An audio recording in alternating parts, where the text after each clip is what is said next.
أعوذ بالله من الشيطان الرجيم. بسم الله الرحمن الرحيم. سأل سائل بعذاب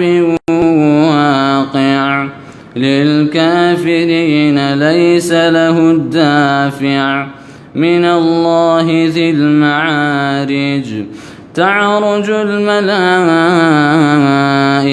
والروح إليه في يوم كان مقداره 50,000 سنة فاصبر صبرا جميلا إنهم يرونه بعيدا ونراه قريبا يوم تكون السماء كالمهل وتكون الجبال كالعهن ولا يسأل حميم حميما يبصرونهم يود المجرم لو يفتدي من عذاب يومئذ ببنيه وصاحبته وأخيه وفصلته التي تؤويه ومن في الأرض جميعا ثم ينجيه كلا إنها لظى نزاعة للشوى تدعو من أدبر وتولى وجمع فأوعى إن الإنسان خلق هلوعا إذا مسه الشر جزوعا وإذا مسه الخير منوعا إلا المصلين الذين هم على صلاتهم دائمون. صدق الله العظيم.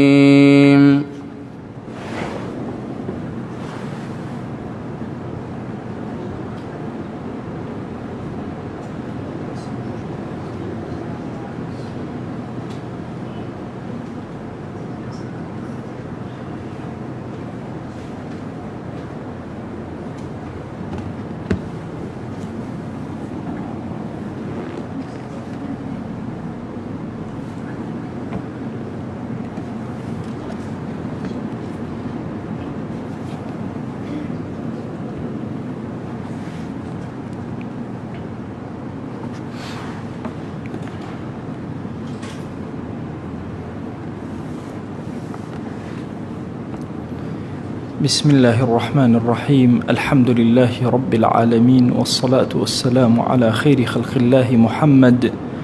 وعلى آله وأصحابه الكرام وتابعيهم بإحسان إلى يوم الدين. ربنا أرنا الحق حقا وارزقنا اتباعه وأرنا الباطل باطلا وارزقنا اجتنابه. ربنا آتنا في الدنيا حسنة وفي الآخرة حسنة وقنا عذاب النار. زانای پایبرز امام ابن القیم رضا و رحمتی خواه لێبێ لە کتێبی نازداری الداء والدواء کۆمەڵە بابەتێکی بۆ هەروژانی لە باسی مەحەبەت و خۆشەویستیە. دیارە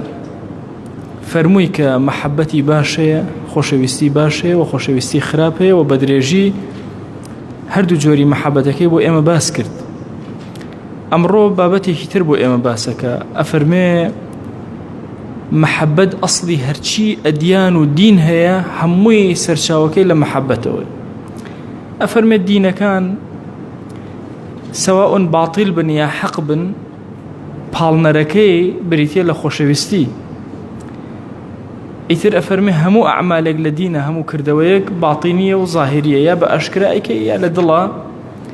هموشي أو بهوي محبته وإرادة إلى إنسان كجولو حركة كوشتيك خوشة عبدايتي إكا دين بريتيا لطاعة وعبادات بريتيا لأخلاق. أفرمي أما بردوان بيكوان حتى هندي لمفسرين فرمينا وإنك لعلى خلق عظيم. خلق يعني بالدين لك داوته يعني وإنك على دين عظيم. إمام أحمد لابن عيينة وليج لابن عباس وبوشي وزر روايتيان كردوا بويا دايك من عائشة رضي الله رحمة خيلة بفرمي كان خلقه القرآن كباسي خلقي بغمريانك صلى الله عليه وآله وسلم دين ما نيزل البوني تيا لبردم رب العالمين دين بمعنى طاعته جرياليتيا بلام ديني باطن بشي ناوي إنسان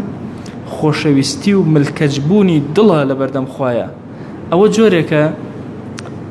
عبادة الظاهرية كان إنسان ممكن بيان كاتو لدلي شوهانا بلام حبي دل عبادتك يان ديني دل عبدايتك هي لمحبته أو أنا بهي شوازق نفاقي ديانية بويا خوا جل جلاله حتى روجي آخرتي بيوم الدين لك داوته چونك يوم تبلى السرائر نهيني كان همو دركه وندلي إنسان همو دركه أو روجي دين وروجي جزايا أعمال كان إنسان همو أبيورين جوان در أكون كاميك لبرخاتي خوا بو كامي لبرخاتي خوا نبو شون بو رب العالمين كاتك باسي كافران وبيدينان أكاد أفرمي طبعا أولا برانبر دينا زوربا من الهرئة منه يعني مثلا تحداي دين كان رب العالمين بكلماتي كي زور سير تحداينك أفرمي فلولا إن كنتم غير مدينين وشي دين بكاريني ترجعونها إن كنتم صادقين بيننا بيشاي وخوتان مشركين قريش كافراني أم زمانة ملحدة كان همويان لبرانبر خوايا ألون خوا وجوديني يان شريك بخوا قرار أدن يا بهر شوازك يان ألون زندوبونوا نية رب العالمين ليرة تحدايك زور قوريانك أفرمي بيننا بيشاي وخوتان كسيق لبردمتانايا جانلانايا ها خريك الروحي درسي أفرمي خو إيوه ما بتشاو أبينن دي أجر إيوه الزليل نين وعاجز نين وبيد صلاته مدينين أليا معنى قايدي بيد صلاته عاجز نين ترجعونها إن كنتم صادقين أجر رازقون وراسك دفر من روحك يبو بجرنوا لم رجعنا لخدمة دوستك دانشتبون ميزة لبردم أنا ميروليك بسريع الرشد ويستبي كوجوت منكي همو السرزوي كوبيته أو ميروليك بيدروز ناكر دوای تلفونی بۆ کردم وتی کوڕە مێرولە نییە حەشەرەیەکی تر هاتۆتە سەر مێزەکەم ناوێرم بیکوژم بەڵام ئەگەر سەرزەوی کۆ بێتەوە من پێ دروست ناکرد و ئەگەر ڕۆحیشی دەرچوو سەرزەوی کۆ بێتەوە ناتوانێت جایەکتر ڕۆحی بکاتەوە بەرە ناتوانێت دەسەڵاتی نییە چ جای بە ئینسانە ڕۆحکاتەوە هەر دەسەڵاتی نییە عاجزە ئینسان بۆیە لێرە ڕەب العالەمین تەواوی ملکەچی ئەوان دەرەخا فەلەولا ئین كنتم غەیڕە مەدینین ئەگەر ئێوە زۆر عاجز نین و دەسەڵاتانە توانات ئەتوانن فەرموو ترجعونها إن كنتم صادقين بيجروا جاري كتر أمر روحا بكنا وببريا باب كيوتو جولو حركة إما دو جور دين من هي إمام ابن القيم أفرمي دينك الشرعي من هي كفرمانشتكاني خوايا لسر زويا إما جيبجيانا كين دينك كتر من هي كحسابي وجزائية للرجي قيامته دين الرجي قيامت ديني باداشت حساب وكتابة چیت کردو أي عبد شون بوي أو شربي أو تردين دي هردوك سواء أم فرماناني إيربيت يان جزاو باداش به هردوكي خوايا دي بخوا لهردوكي أنا محبة فرياتك ليرا محبة والدي أكا طاعة عبداتي بكي ليش محبة لزورك لقناها كان رزقار دكا وعفو إخوا بسرت هنا بويا بيغمريان صلى الله عليه وآله وسلم فرمي ذاق طعم الإيمان كي تامي إيماني تشتوه أفرمي ذاق طعم الإيمان من رضي بالله ربا هر كسي بخوا راضي به أو پروردگار به وبالإسلام دينا إسلام ديني به وبمحمد صلى الله عليه وآله وسلم رسولا وببيغمريان صلى الله عليه وآله وسلم أو بالرسول بزان راضي به بمسيانا أو كاتا ذاق طعم الإيمان أو تامو تشيجيك لإيمانا هي لزتي ليكردوها وتشيجي لي ورقرتو كابو أبي للدلا من بهمشتكي برنامجكم راضي بم أو كاتا دي أما بتشي أكري أما أبي بالنرك ومن هبه كمن أمر رضا من ديم هبه أبي شهر همو بهوي محبتي خوا وجل جلاله أكريك أصلي همو أو بابتانيك شريعات يا فقه إسلامي بدوري هالأصور أفرمي لهردو دينك يا أقل لي أبي تسليم بي. يعني أما قصة داود عليه السلام أم آياته هنا تو إمام ابن القيم أفرمي دي قد بدأ أفرمي إن نقول إلا اعتراك بعض آلهتنا بسوء. مشركين وكافران آنود بهود عليه السلام آنود إما وأبينين كتو هندل لآلهة كان إما بتكان من زررك الليبن أو لبرانبرا شيوت قال إني أشهد الله واشهدوا أني بريء مما تشركون. من خواء كم بالشاهد وإيو الشاهد من كمن بريء منها مو مشركانا كإيو قرارتان داوة فكيدوني جميعا بيمنت شك إيمانك دام زاوة برون هرشي كيدو في الله برانبر بمن بيكن يقل لحظة شاور مكان إني توكلت على الله ربي وربكم من بشتم بخواي خوي قائمة بروردگاري إيو شو منيشا ما من دابة إلا هو آخذ بناصيتها. يك شتيقنية دابة يعني ما يدب على الأرض هرشي بسر زوية أروى أنواع جوري حشرات أنواع جوري جاندار أنواع جوري بالندا أنواع جوري جاندار كان ناو أو مروفا كان جن إنس هموي ناصيكي بيشاوكي بدس رب العالمين إن ربي على صراط مستقيم. سبحان الله. أم مسائل التوكل بربومي التوحيد وخواناسي إنسان لتوكل أدرك أقر بزاني تشاني عقيدة دا مزراوة يا دانا مزراوة بزاني تشاني بشتي بخوا قايمة اللي يأتو بودرك تشاني لقى الخوايا الراس بي لكاتي مصيبتك نارحتك تشاني بشتي بخوا قايمة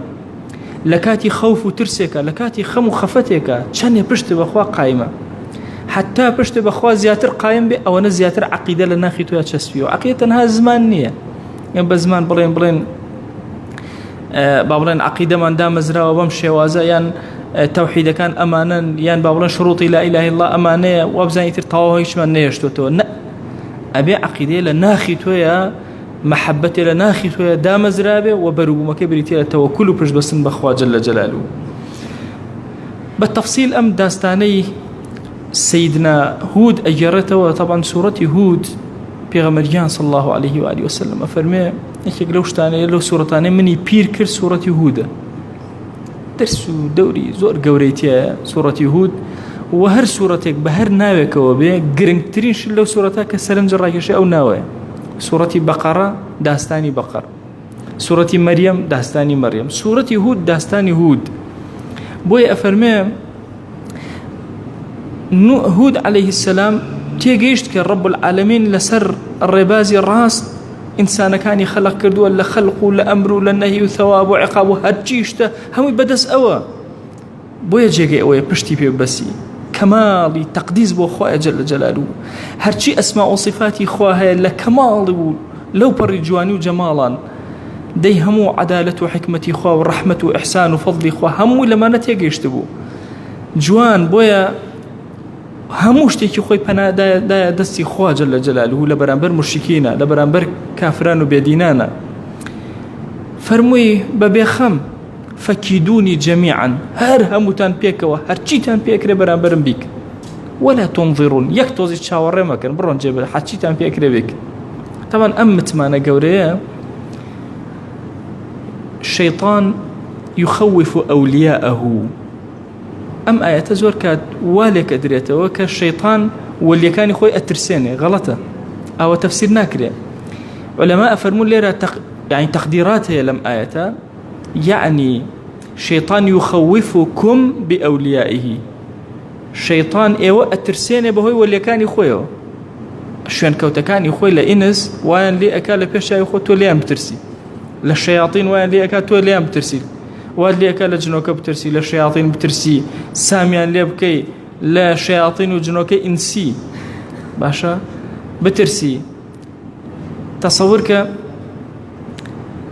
لبرانبرا خواهي قورا أفرمي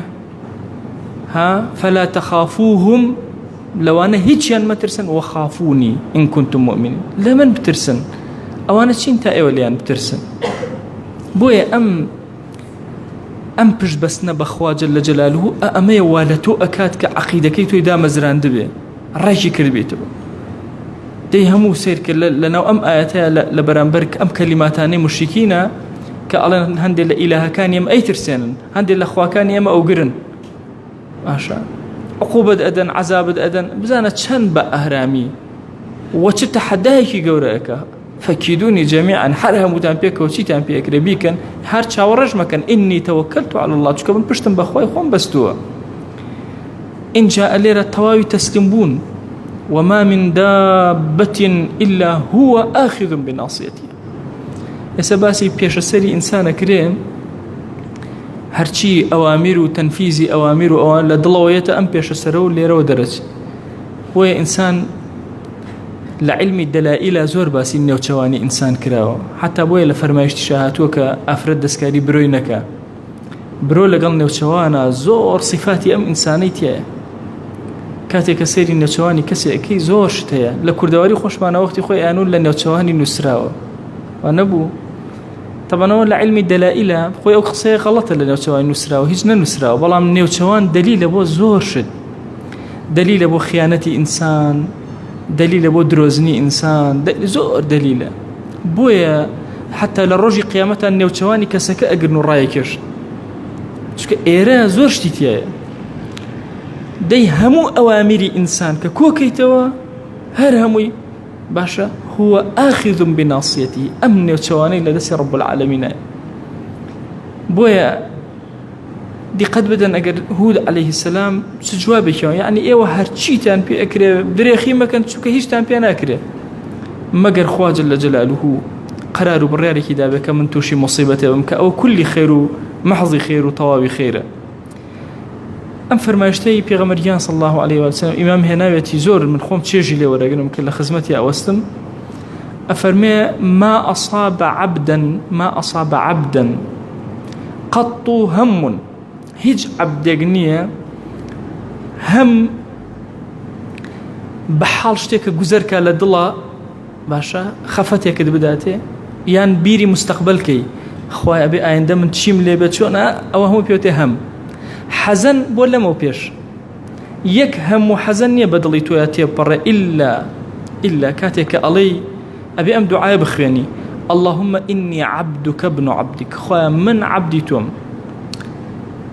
كري عبدي توم ابن أمتك باشا كري آفرتكم لا عابدكاني تو ناصيتي بيدك نوتواني من بدسي تو يا خويا ماض في حكمك أوي تو بريار الدابة لحكمه وأنا لسرمن همي ماضي وكو خوي جيبجي أبي بلام عدل في قضاءك خويا يعني يكشت نية عدل نبي سبحان الله يكشت نية عدل نبي لك أما زور قرنج يعني تو أبي بم يقينو بجي هر مصيبتي ريتي كذي عدل في قضاءك والله تو هرشي بريار بدي هر أو عدالة شكت تو خواني مني ماضٍ في حكم هرشي بريار اللي دايتر هيج مجالاتي تياني هر أبي جيب كري هر أبي بسرما دي أسألك اللهم بكل اسم هو لك دي خوايا بهرشي ناوي خوت الداود ليك كم ناو سميت به نفسك خوت ناود لخوت ناو بمناوانا أو أنزلته في كتابك لكتابك خوتا داد وزاندو بو إيمتي بقين أو علمته أحدا من خلقي يان يكيق لعبدكاني خوتا فير كردو الليرة دليلك هي لسر أوي آية أسماء إخوة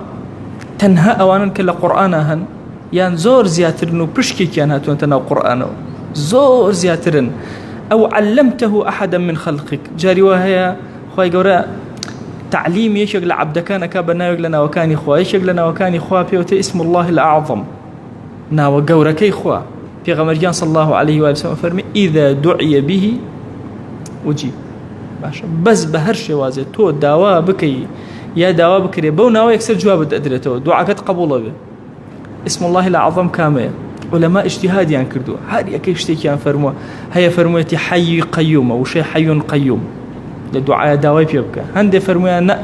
فرد حي قيوم حكم عدل قدوس وتيانا أوش شيء هندي فرموا يا ذا الجلال والإكرام وتيانا ذا الجلال والإكرام اختلاف هي بين علماء في غمرجان صلى الله عليه وسلم بياني نكردو نيوتوا كوابو أكري خوا إرشادي كسب كابو ناوغ لنا وكاني خوي إرشادي كسب كابو اسم الله الأعظم أفرمي أو استأثرت به في علم الغيب عندك يان هلط قلت والله إخوات كز نايزان إلا قيامته لو ناوي إخواتي أجين كيشتا إما هرتين أجيشتو يس إما علمي إخوة اشتكي لي أزانين اشتك مع حالي وبهو القرآن والسنة حكمتي إخوة ده صلاتي إخوة إرادي إخوة قدرتي إخوة همو أمان اشتك من جمالي إخوة اشتك من حالي هو زور ناوي جواني تريهن خواجان للرجي قيامتاتي أجين دي خواجان بمنا وانا دعوات لي أكم أن تجعل القرآن العظيم ربيع قلبي خوايا قرآني قورا بكرا بهاري ظلم بكرا نوري سنقم بكرا جلاء حزني لا بري هرشي غم خفتم هيا وذهاب همي وغمي هم خفتكان هموي لا ببي وهو قرآن بيغمريان مقصي أوى صلى الله عليه وآله وسلم أفرمي إلا أذهب الله همه وغمه إلا أخوة أوهم غم لدل يا درئه وأبدله مكانه فرجا يا فرح على روايتك لشين أوهم غمه درقا كان خير فرج كان إخوة فرح بو أمكسيه قالوا يا رسول الله صلى الله عليه وآله وسلم أصحاب أمان بلا وزور قوربو ألا نتعلمهن أري فيري أم دعانا النبي وزور مهمة فرمي بلا فيري بن ينبغي لمن سمعهن أن يتعلمهن باشا لسر هركسك كأماني بيس جوان فيريان ببي بوي لكاتي هم وغم ونراحتي كان بيان له إما إنساني توشي هم بين توشي غم بين توشي نراحتي أبين آسايشي الرحمن تيكتش بشتاني كي زور لاواس بروا كان جاري واي بشتانه كإنسان تصوري ناكا تصور يعني خوش يكي برس تلفوني بوكردم كيشي قوري بريتيا لشي ناتوانا بخيو لبر خاتي من الله أترسي أم بخيو من الله بمري باشا أما هم أما غم باشا أترسي تا يتر بديار أم من الله ودا أني شنازان شيب نوكو بمري أي بروجا على بروجا ناتوانا بخوم هر أترسي من بخوم أو بمري لو أشياء بلين باشا وخو تواويتو أما بس نا أما حالتك سبحان الله إنسان ضعيفة بشتيكي بتشوك تاقي كريتا خوي لدسدا أبي هاواركا هاوار لخو عظيمة بكات الدرويش خيري لبكات جاري وهي إنسان ابتلاء بيت روا كان كسك زور دولة من باريك كاملة دزرابو ابتلاء وشو الرجبي لو أبي كي تزيبتي أبي شون تزيبتي أبي شي هم جاني فوت باش نيزاين تشي بكات شون حياتي خوي بس هم كاتا كاني خوي فراغ كاني هم بوسرب زورشتي بسيطي بتشوك جاري واحد دو شريك بك وكاسبي أكن يكن ليكن جاء بيته يتر أمي تريان باشا بو جيابو هو كاري تشيبو جاري واحد أفرتك طلاق دري تطال جياني أفوتي باشا بوشي طلاق دام طبعا من نقصان يكما بيتو كاك النقصان الدنيا نأمن نقول جاو قدري خو رشتو تاو طلاق حل بشك لجيان نأتاو جياني خوي لبيناي طلاقك أفوتي جاري واحد أولادك أمري سبحان الله أولادك أمري توا يتر أم كسخوي لدس أدا جياني أفوتي باوكو دا جياني أفوتي بويا سبحان الله إنسان هندي لزانان فرمويا للنسيان وهات وخو أقرشتي لبير نشويات وخو وايد دروس كذا لميش كاب ما يتو بخو جياني نو هندي شان لأنسى وهات اشتيك بجيه هلا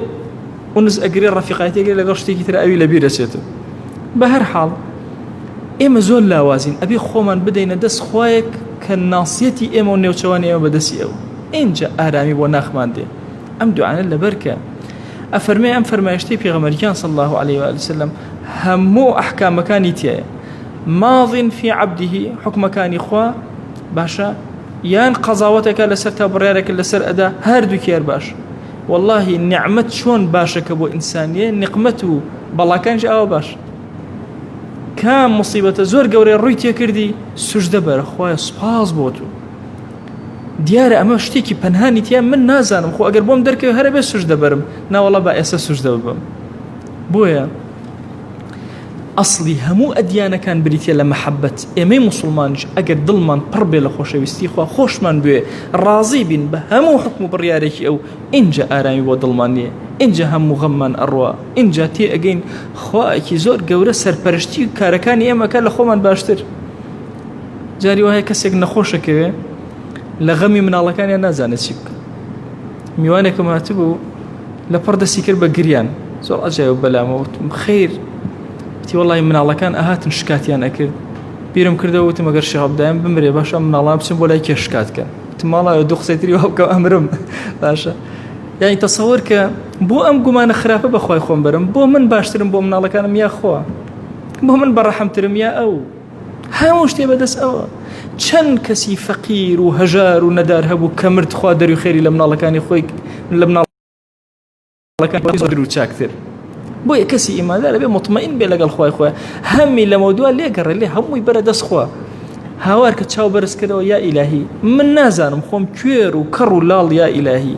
چی باشە بۆ من ئەوەم پێ عەتاکە لا تەکلنی إلى نفسی طرفة عین بە ئەندازەی چاوتروکانە مەم دەرەدەسی خۆم خۆیە مەم دەرەدەس هەموو شتێکم لە لای تۆ بێ تۆ لە هەموو کەس بۆ من باشتر و شیاوتر لە دوای ئەمە دوای ئەوەی ئەم مەحەبەتەی خوا جەل جەلالوه بۆی باس کردین کە ئەبێ ئینسانی ئیماندار بەم شێوازە بێتەوە سەر ئەسڵی بابەتەکەمان چکە ئێمە ئەسڵی بابەتەکەمان باسی گوناهی خۆشەویستیمان کرد یەتەوە سەر ئەسڵی بابەتەکەمان ئەفەرمێ عشقی سوەر عشقی سوەر عشقی سوەر کەلیمەیەکی زۆر جوانە تەنها لە ئیبن القەیم بە جوانی ئەوە خوێندومەتەوە بینیومە بابەتێکی زۆر گەورەیە واللهی ئینسان هەموو ئەمەی لەم جیهانە هەیە هەمووی ڕسمە ڕسم ئینسان عاشقی ڕسمە بێ عاشقی حەقیقەت نابێ ئافرەتێک و پیاوێک پێکەوە عاشقی ڕسم یەکتر ئەبن دەرەوەی ظاهری یەکتر ئەبن نا کەسێک بەخچەکەی خۆی زۆر خۆشەوێ عاشقی ڕەنگ بوو ڕسم بوو پارەت خۆشەوێ عاشقی ڕسم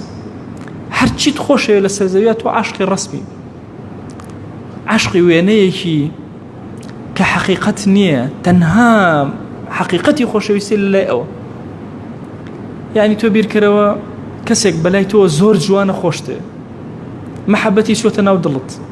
سەیری ئەەکەی ئەم جەماڵە کێ بەمی عەتا کرد ئەی تۆ نابێ بیرت لای جوانی جوانان بێ خۆمە تەبعی ئینسانە ئینسان حەز بە جوانیەک هەموو خوای گەورەی خەلق کردو خوا جەل جەلالوه خۆی جەماڵی هەیە و جەماڵی ئەوێت بۆیە دائیمە ئەڵێن کەسی موسڵمان ئەبێ زۆر پاک و تەمیز و مڕەتەب و جلو و بەرگ و پۆشاک و هەموو شتێکی زۆر بە قورسی و بە گەورەی بکەوێتە پێشچاوی خەڵک بۆ چونکە ئەمە بەرنامەی دینی ئێمەیە موسڵمان شپرز نییە وەڵاهی کاتێکە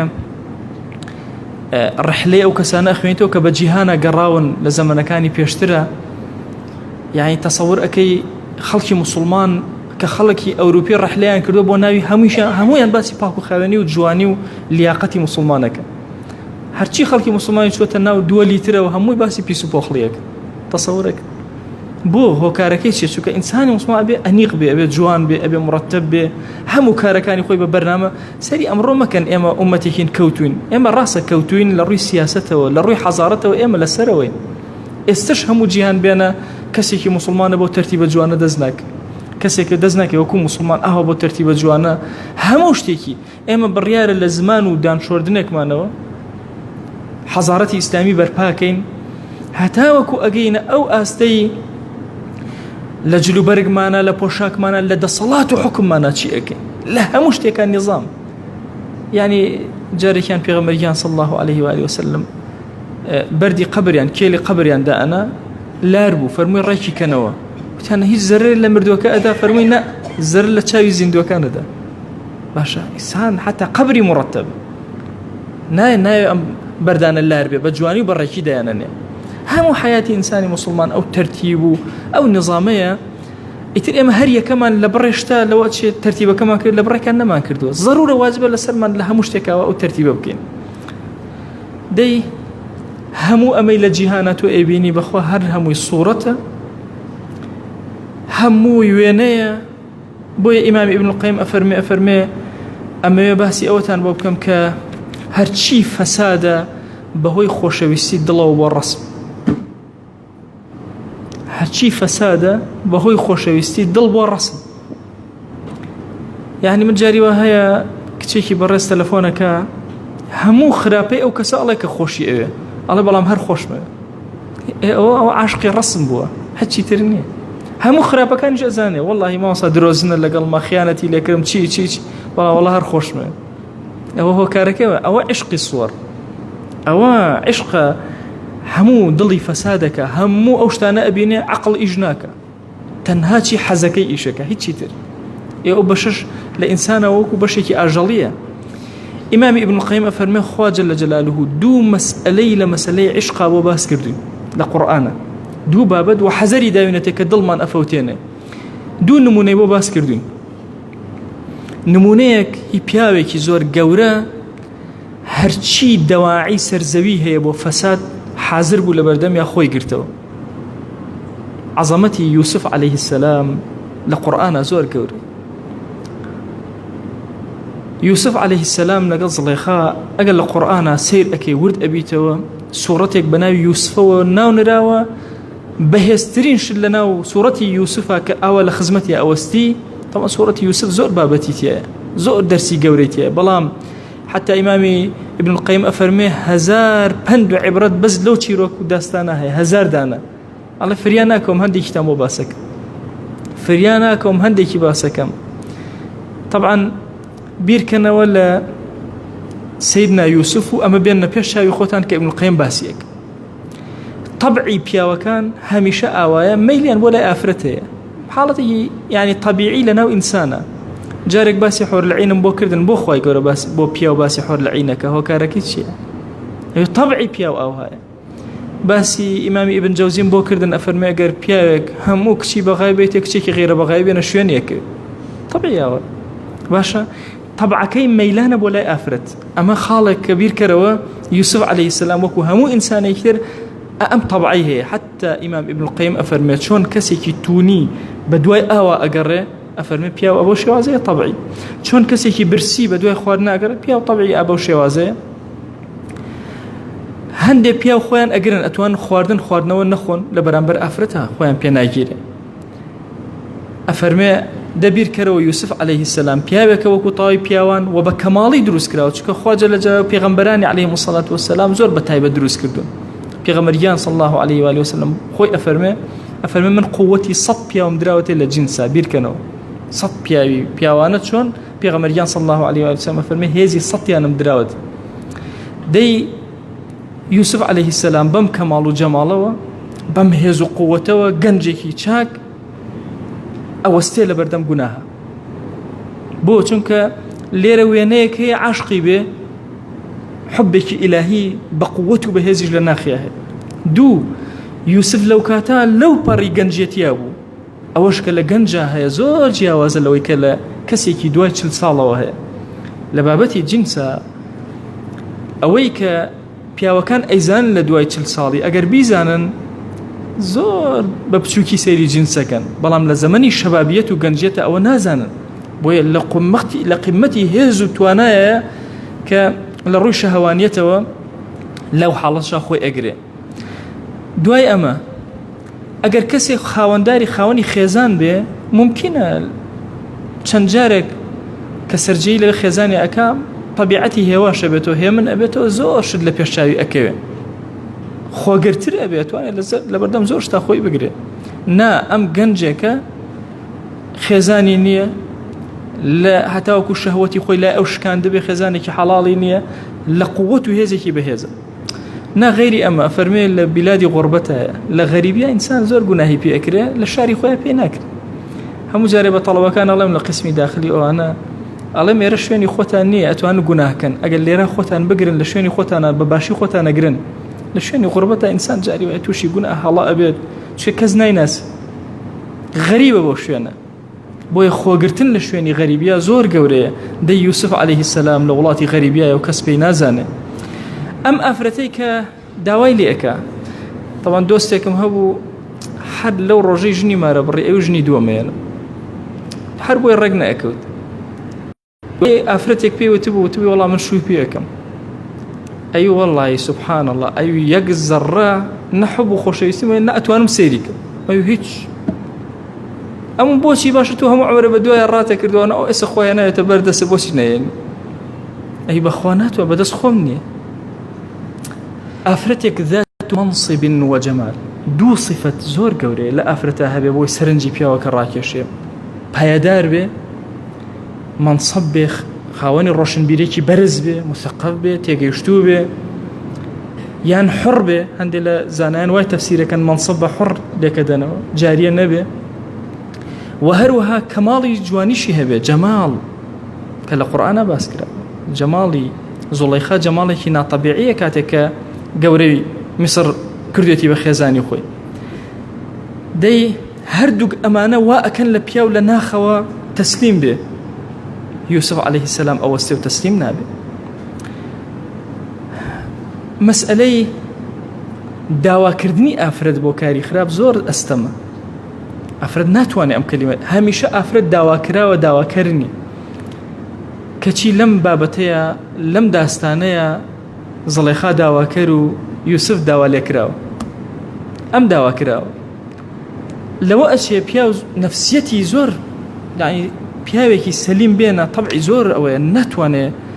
داوا لە ئافرەتێکا بڵێ وە کاری سەرجەی لەگەڵ زەحمەتە بەلایە یعنی زۆر حتى ژنومێر پێکەوە ینی زۆر کاریکێ لە گرفتەکان ئەمەی ئافرەت دەبێت لەمە تێبگا پیاو بەلایە زۆر ئەستەمە بە خێزانی بڵێ وەرە با کارێکی بەو شێوازە شەرعی بکەین زۆر زەحمەتە ئەبێ ئافرەت خۆی زەمینەی بۆ ساسکە زۆرینەی پیاوەکان طبعیان بەو شێوازەیە قلەتێک لە پیاوەکان هەیە لە کاتی ممانعەیە لەوە چێ ڕەغبەتیان زیادکە ئەگەرنا ئەدنا ممانعە ئەدنا ڕێگری هەبێت لە ئافرەتەوە ئەو پیاوە ئەو چێژ و توانە و هێزەی نامێنێ ئەفەرمێ ئەو داوای کرد و ئەویش هەموو جوهدی خۆی سەرف کرد ئەوە نەبوو هەر داواکردنێکی بەسیط زۆر هەوڵیدا ئەبێ زڵێخا چەند ناڕەحەت بوو بێتە ئەم کەلیماتانە بە یوسف بڵێ بەڵام چاری نییە شەهوەت زۆری بۆ هێناوە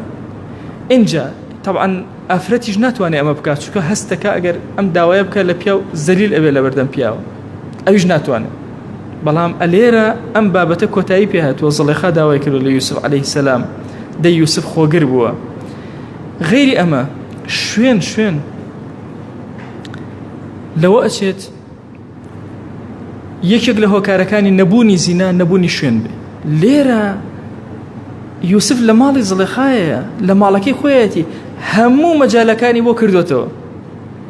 بەینەما یوسف عەلەیهی السەلام خۆگر ئەبێ دەی لەوە ئەچێ ئینسان ئەگەر شوێنیش هەبێ بترسێ لەوەی کەسێ بیبینێ یوسف لەمە ناترسێت چونکە هەموو ڕۆژە لەم ماڵایە یەت و ئەڕۆ کەس گومانی لێ نابە دەی لێرەشە عینەن ئەمە هۆکارێکە بۆ ئەوەی کە پاڵنەر بێ بەچیەوە بە یوسف عەلەیهی السەلام کە ئەم کارە بکە دەرگاکانیش هەموو داخراون کەس ناتوانێت بێتە ژوورەوە هەتاوەکو تەقە لێ نەدا و چاوەڕێ نەکا و بێش یوسف ببینێ زۆر تەبیعیە چونکە هەموو ڕۆژێ یوسفی لێرە بینیوە یوسف وەکو عەبد وایە لە بەردەستی ئەم ئافرەتە ئەمری پێەکە ئەوە جێبەجێکە ئەوە جێبەجێکە ئێستا ئەمرێکی تری پێەکە کە تەواوی ناخی ڕەغبەتی بۆ ئەمە هەیە لەگەڵ ئەوە یوسف خۆگر بوو هەتاوەکو ئەم ئافرەتە وەهای لێ هات چاری نەما ئافرەتی تری کۆ کردەوە وەرن ئەم ئافرەتانی تەکلیفیان لێ ئەکرد تەکلیفیان لە یوسف ئەگەر کە ئەم کارە بکە یوسف عەلەیهی السەلام هەر خۆگر بوو هێشتا ماوە داوایان لە یوسف ئەکرد ئەگەر ئەم کارە نەکا ئەیکەنە سجن بە پسووکی ئەمێنێتەوە لە سجنە ترس تهدیدیان نەکرد یعنی لەگەڵ ئەوەی ڕەغبەتیشە بوو تهدیدیشە بوو لەسەرەوەی ئەم کارە هەر ئەبێ بکە هەر خۆگر بوو لەگەڵ هەموو ئەمانەشە لە داستانی یوسفە ئەبینی عەزیزی مسر زۆر ڕێگر نییە هەر ئەوەندە ئەڵێ أعرض عن هذا يوسف أعرض عن هذا يوسف وازلم بابته بينا داي بوشي پشتی تێبکە واستغفری لذنبك داوای لێبوردن کە تۆش